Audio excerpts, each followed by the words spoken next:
everyone, welcome back to Strawberry Podfics. So I know we didn't get a lot of videos for a while, and that was because I was sick, and then family stuff happened, and I had family over for like forever, and I didn't tell them about recording, so I wasn't really able to record because I didn't want them to know about the YouTube stuff. And I'm still kind of sick, but I am going to film a video anyways, because why not? This is chapter 15, part 4. Chapter 15, please let this be a normal field trip. Part 4, let me just kill you. Summary. Everyone is confused, constantly, for the entirety of this arc. Midoriya watched in shock as, I forgot to mention, this is Hysterical, chapter 14, please let this be a normal field trip. Part 4, just let me kill you. Midoriya watched in shock as the Nomu, which had previously been completely still, charged with blinding speed to Aizawa. He began to regret wasting precious moments in taunting Shigaraki, although he was admittedly quite proud of his little Krusty the Clown insult, as the Nomu drove its fist straight into Aizawa. "Hey, that's my teacher you're beating," he yelled angrily. "And you're next!" Before Shigaraki could actually get around to killing Midoriya, he was very rudely interrupted by the reappearance of Kurogiri. "Get out of my way! I was going to kill that kid!" "My apologies, Shigaraki." Kurogiri sounded slightly out of breath as he spoke. This was strange, considering how he did not actually possess a physical body, and as such, he had no lungs in which to breathe heavily out of. For that matter, he had no brain to need oxygen, as far as I'm aware. Kurogiri, on top of being a villain, was a medical mystery. "One more step and I'll have the Nomu kill your teacher there." This statement was directed to Midoriya, who had begun to slowly back away as soon as Kurogiri appeared. He was attempting to get to Aizawa, who seemed to be unconscious as a result of the Nomu driving his head into the cement repeatedly. In fact, it is quite difficult to maintain consciousness after receiving head trauma, so Aizawa's situation was not really all that unexpected. "Don't worry," Shigaraki continued. "I'll finish killing you after I talk to this idiot." Midoriya had actually not been even slightly worried that Shigaraki had forgotten to kill him. In a rare moment of common sense, he decided not to point this out. "Did you kill 13? Shit, wrong voice. I just realized who that was. Whoops. "Did you kill 13? Define kill." Shigaraki growled. "Are they dead?" "Well, not exactly." "Yes or no?" "No," Shigaraki said hesitantly.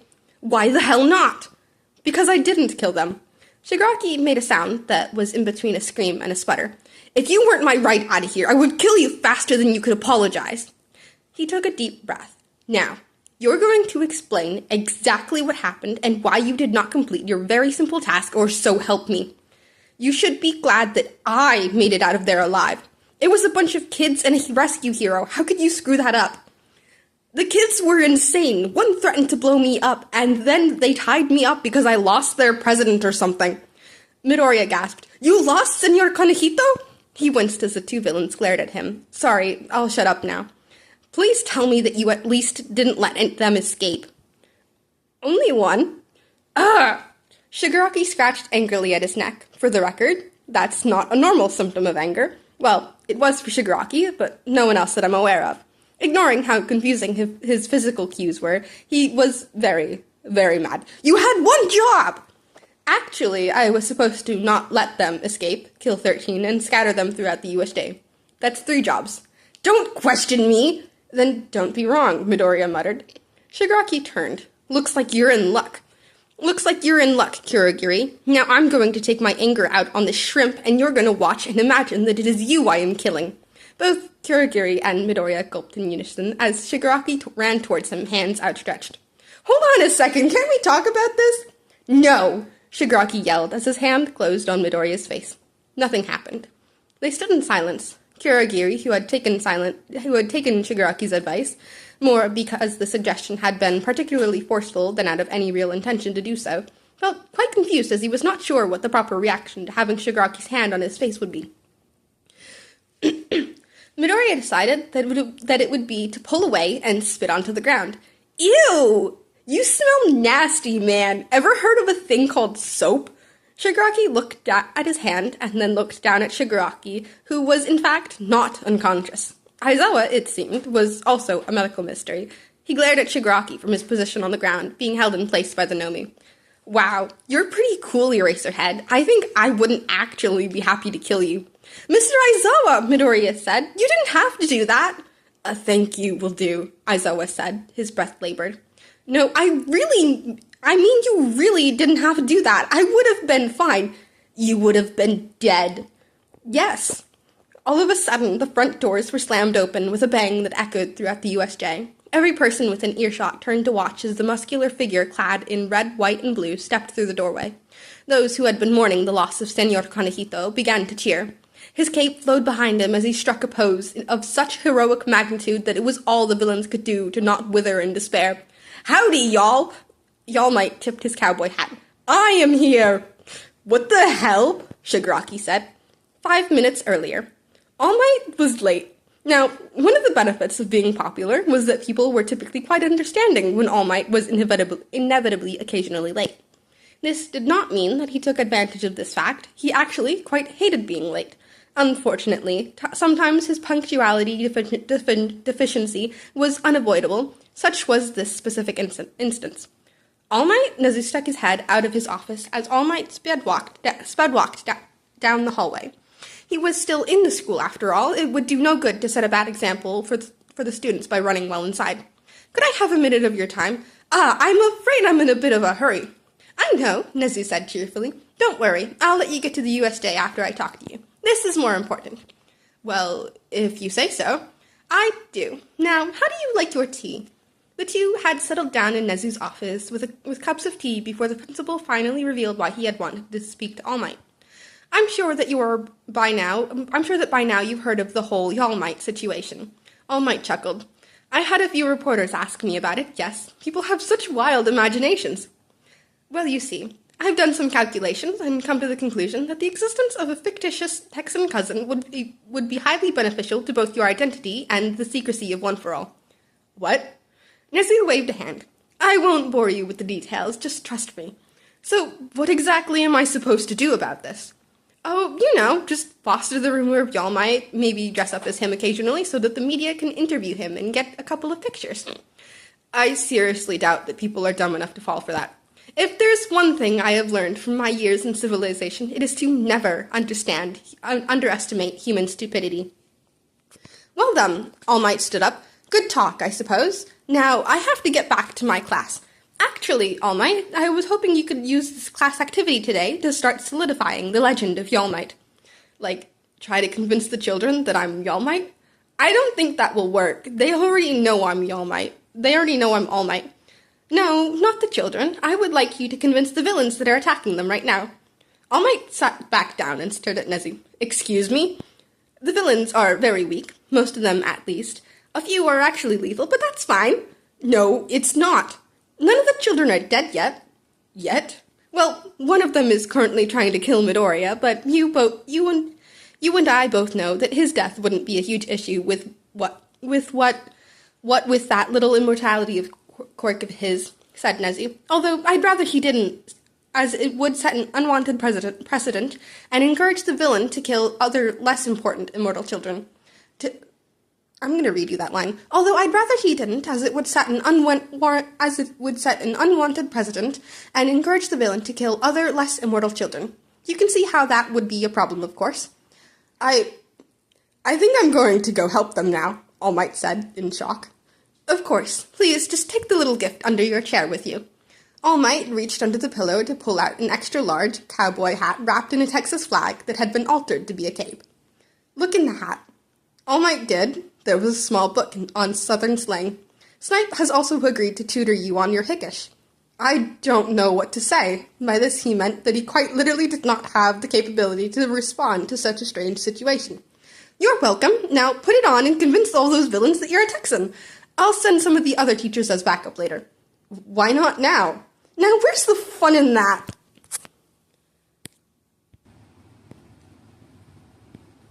Okay, Chapter 14. Please let this be a normal field trip. Part 5. Aizawa's sanity has left the chat. Summary. Life hack. If you're dead, then the mean villains will stop bothering you. It's All Might, Midoriya yelled happily. That's just All Might with a cowboy hat, Shigaraki argued. All Might doesn't wear a cape. The child is correct, All Might said as he jumped down into the plaza. You see, All Might is my cousin. I am All Might, his cousin, the Texan. You don't sound like you're from Texas, Kurogiri said. I'm working on it. It doesn't matter, Shigaraki snapped. You're All Might, and we all know it. False, All Might said. Maybe you'll change your mind once I kill one of your students. Shigaraki grinned wickedly and lunged for Midoriya. This was some terrible reasoning on Shigaraki's behalf. Both All Might and the non-existent All Might would prefer that their students stay alive, and it wasn't exactly like Shigaraki would stop trying to kill Midoriya if All Might admitted to being All Might. Now, Aizawa had been watching this entire situation with much confusion. It was unfortunate that he was completely incapacitated by the Nomu, so there wasn't a whole lot he could do to intervene. His last hope of erasing Shigaraki's quirk once again before Midoriya was murdered was no longer an option as All Might was blocking his line of sight. Move your fat ass, All Might, so I can erase his quirk, Aizawa yelled, somewhat panicky. All Might complied, ignoring that Aizawa had called him by the wrong name. It was too late. All that remained of Midoriya was a pile on the floor. Everyone stared. What the fuck? Shigaraki said quietly. The remainder of the gold glitter slowly drifted down to join the rest on the ground.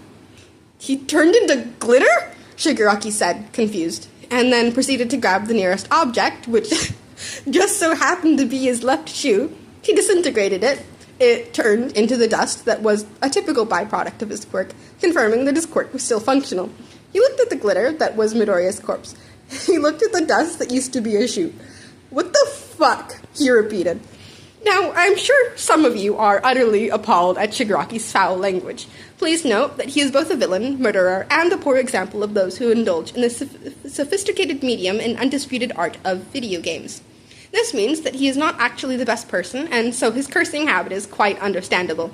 This does not mean that those who participate in the occasional fuck are all horrible people. Quite the contrary. Only one has to look as far as Bakugo for an example. While Bakugo is not often regarded as kind, he is actually a decent fellow if you are to ignore his more violent tendencies and a bad habit of exploding things. Oh my god, Aizawa said. He was in a state of complete shock. Not because of Shigaraki's language, although I can see why you might think so, but rather he was troubled by the fact that Midoriya was, by all medical definitions, dead. He's dead. Midoriya's dead, he said, pointing out the obvious. All Might looked at Aizawa. I thought he talked to you about his condition. He had, but if you'll recall, Aizawa did not actually believe Midoriya. This was a shame, considering that his denial was now costing him his sanity. Midoriya's what? Asui asked. All Might turned around to see that somehow his student had managed to sneak up from behind him without him realizing it. Ah, freaky frog, he cleared his throat. Hello Asui, how are you today? I almost died. Ah, All Might wrung his hands. Well, it looks like you didn't, that's good. I came close. Mineta and I were sent to the flood zone. I just barely managed to escape. All Might looked around, and young Mineta? I stuck the villains to him. How do you think I trapped them? Oh, is he still stuck to the villains then? Yeah. Do you think he's alive? Asui just shrugged. Truthfully, she did not know, nor did she really care all that much. So, she said, where's Midoriya? He, went to the store. Asui stared at All Might. All Might looked back nervously. He went to the store? Yes? It sounded more like a question than an actual answer to the question. This was because All Might was realizing how outlandish his lie had been. What for? To find his dog? I didn't know Midoriya had a dog. Well, that's because it's been lost now, hasn't it? Of course, you wouldn't know he has a dog, because he hasn't had it lately. Because it was lost. At the store. Where he is now. Asui raised her eyebrow. Okay. Why is Mr. Aizawa saying he's dead then? Aizawa was, in fact, having what appeared to be a mental breakdown at that very moment. Kid fucking died, told him he wasn't immortal. What the actual hell? I don't believe it. This is totally ridiculous. What kind of stupid fic is this? You can't just kill him. Why does he glitter? Does no one care that he's dead? Oh my god, he's dead. Why is All Might wearing a cowboy hat? Why isn't he freaking out? Idiot problem children, I'm going to need more therapy after this. Heck, he's dead. Yes, about that. I'm afraid Eraserhead sorta hit his head a little, hence all the blood. Oh, Asui did not know how to respond to this. Shigaraki, who in his confusion had continued to disintegrate nearby objects, resulting in him losing both shoes, one sock, and, and much to Kirigiri's dismay, the warp gate's tie, glared at the ashes as if they had personally offended him. I believe your quirk is still working, Kirigiri said. Obviously, dipshit. Why did that NPC turn to glitter then? Maybe he had eaten glitter before this, and you disintegrated his stomach, which allowed the glitter to come out again. Shigaraki stared. The glitter would have remained untouched because it is quite difficult to disintegrate something that small. You, Shigaraki hissed, are the stupidest person I've ever met. Sorry? Shigaraki growled. That's not a word. Shigaraki growled. Whatever, enough of this. Nomu, kill All Might. Y'all Might corrected. At the same time, he ran to intercept the Nomu as it came at him. The two met in the middle and clasped hands as they both struggled against each other like some sort of violent version of a lingering double high five. Asui, please get Aizawa to safety while I fight this giant birdman. Asui was quite torn. This is because she had come to the realization that both of her teachers were insane in one way or another. One of them seemed to think he was a Texan hero, and the other was very clearly traumatized, although she realized that his reaction was probably quite reasonable considering the circumstances. The circumstances being, of course, that he had just witnessed the murder of his student. That led Asui to another train of thought. She was fairly certain Midoriya was dead.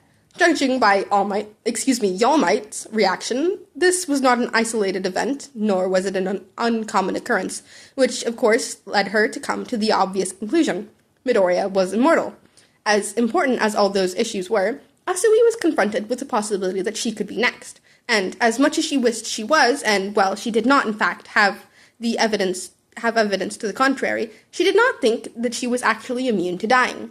Neither did Aizawa, who was most definitely not in a condition to fight.